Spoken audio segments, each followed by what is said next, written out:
Hari ini dari Kejaksaan Negeri Garut kami melakukan tahap 2 penerimaan tersangka dan barang bukti. Setelah dilakukan mempelajari berkas, kita berikan petunjuk-petunjuk kepada penyidik khusus untuk saat ini kita ada tahap 2 ya untuk perkara penanganan kasus tindak pidana terhadap tersangkanya ada 14 orang. Yang pertama ya 14 orang yaitu terkait penganiayaan pembunuhan. Jadi itu yang pertama, diawali dengan kejadian ada korban penganiayaan pembunuhan ini diduga melakukan tindak pidana percobaan pencurian. Nah, di situ dia tertangkap oleh masyarakat setempat, dianiaya sampai meninggal. Itu yang pertama. Kemudian yang untuk kasus kedua adalah terkait pembunuhan berencana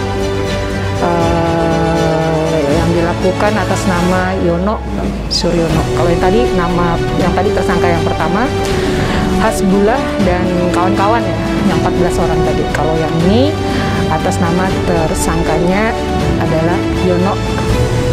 Dan untuk motifnya adalah untuk si Yono ini yang bersangkutan menjanjikan bisa menggandakan uang sebesar 1 miliar kepada para korbannya ada 3 dan dilakukan semacam ritual yang sudah disepakati oleh mereka antara tersangka dengan korban. Tersangka mengikuti apa yang diarahkan oleh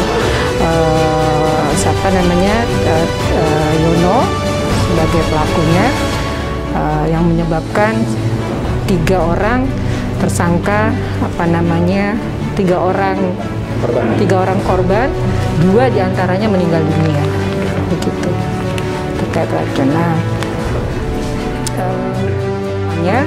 Terutama ya sama sih, semuanya menyebabkan orang mati ya, meninggal, terutama juga yang untuk 14 tersangka tersebut sangat sadis ya.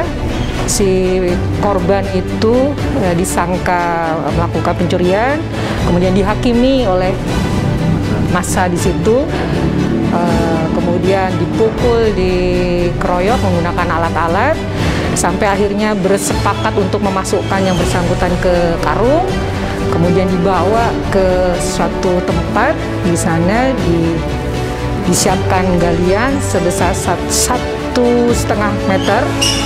Nah, tetapi ketika hendak dimasukkan ke lubang tersebut, terdengar si tersangkanya dalam berita acara kita ini ya, kan nanti kita cek ya, si saksi korbannya itu masih mengeluarkan semacam orang suara-suara mengorok gitu.